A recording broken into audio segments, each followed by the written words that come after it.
Hey everyone, welcome back to English Listening Hacks with Sophia.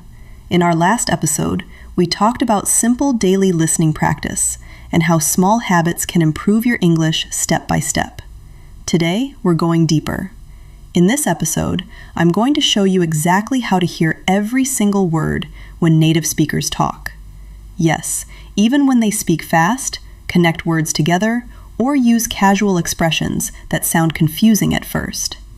If you've ever listened to a movie, podcast, or conversation and felt like the words were disappearing, you're not alone.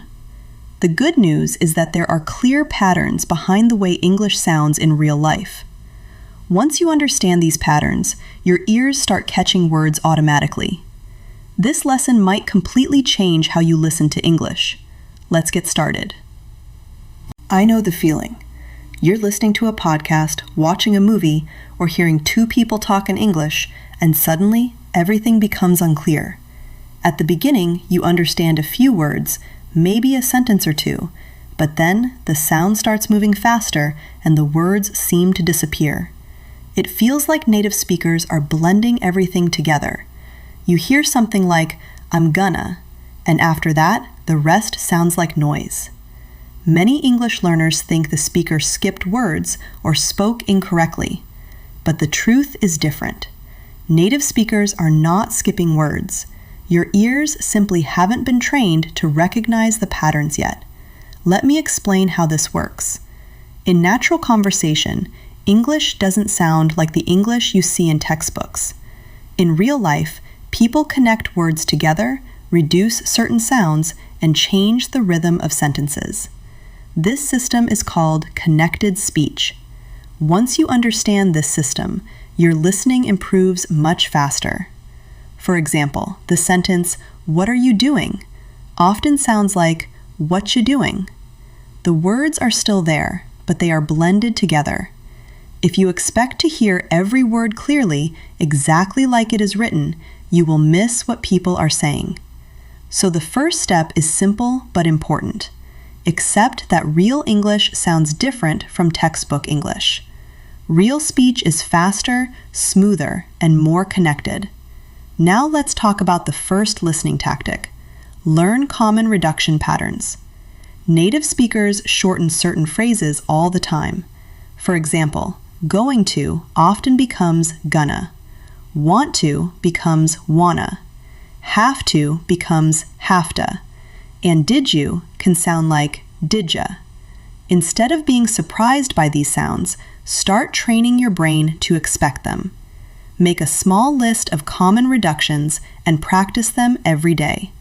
Listen to examples, repeat them out loud, and notice how the sounds change when they connect together. When your brain becomes familiar with these patterns, you'll start recognizing them automatically during conversations. Suddenly, those fast sentences won't sound so mysterious anymore. The next tactic is something I call the pause and predict method. This technique trains your brain to actively participate while listening, instead of just passively hearing sounds. Here's how it works. When you're practicing with a video or audio lesson, listen to the first part of a sentence and then pause the audio. Before you continue, try to predict what the speaker might say next. For example, imagine you hear the sentence, "Tomorrow I'm going to the..." Now pause the audio and think.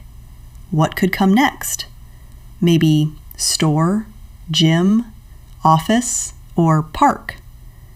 Then play the audio again and check the real answer. This simple habit forces your brain to think in English. Instead of waiting for every word, you begin anticipating natural speech patterns. Over time, prediction becomes automatic. And when your brain starts predicting language patterns, listening becomes much easier.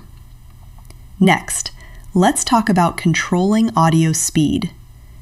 Many learners only listen at normal speed, and they feel overwhelmed when the speaker talks quickly. But there's a better training method.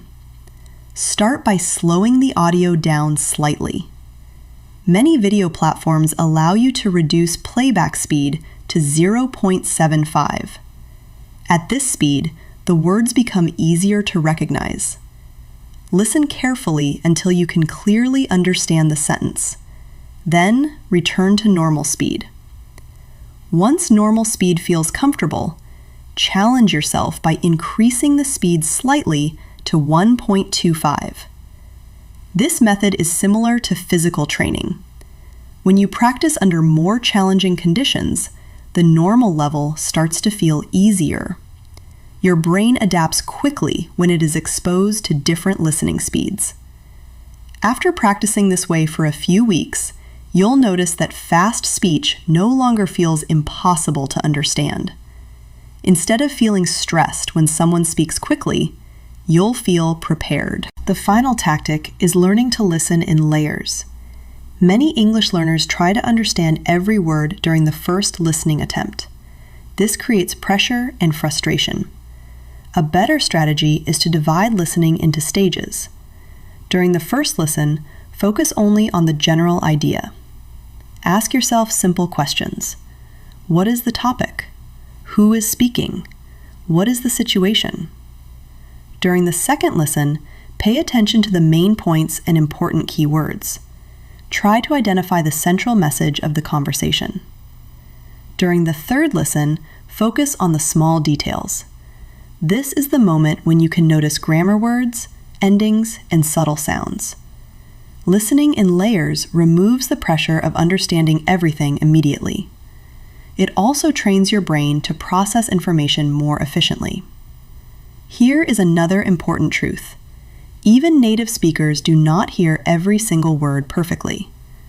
When people listen in their own language, they rely heavily on context to fill in missing information.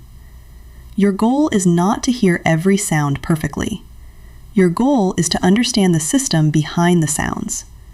Once you recognize patterns like reductions, rhythm, stress, and connected speech, your brain begins filling in the missing pieces automatically.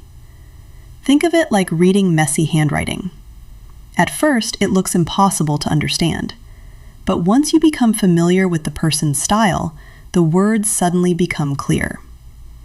Before we finish this section, here's a helpful practice tip. Create a list of sounds that are difficult for you personally. Maybe the TH sound feels confusing. Maybe the difference between V and B is hard to hear. Or maybe final consonant sounds disappear when people speak quickly. Write those problem sounds down and practice them regularly with short audio examples. Just a few minutes of focused practice every day can make a huge difference in your listening ability. Look, I'm going to be honest with you. Training your ears to understand real English takes time and consistent practice. You probably won't start hearing every single word perfectly after just a few days, and that's completely normal. But if you apply these listening tactics every day for the next 30 days, you will start noticing a big improvement. Movies will become easier to follow. Podcasts will sound clearer. Conversations with native speakers will feel more natural and less stressful. Instead of feeling confused or frustrated, you'll begin to enjoy the process of listening in English. All right, everyone, that's how you start training your ears to hear English more clearly. Remember the key steps. Learn common reductions, pay attention to stress patterns, practice minimal pairs, predict what the speaker might say next, adjust your listening speed, and practice listening in layers. Consistent, focused practice is far more powerful than hours of passive listening. You've got this. I'm Sophia, and I'll see you in the next episode. Keep listening, keep practicing, and keep improving every single day. Bye!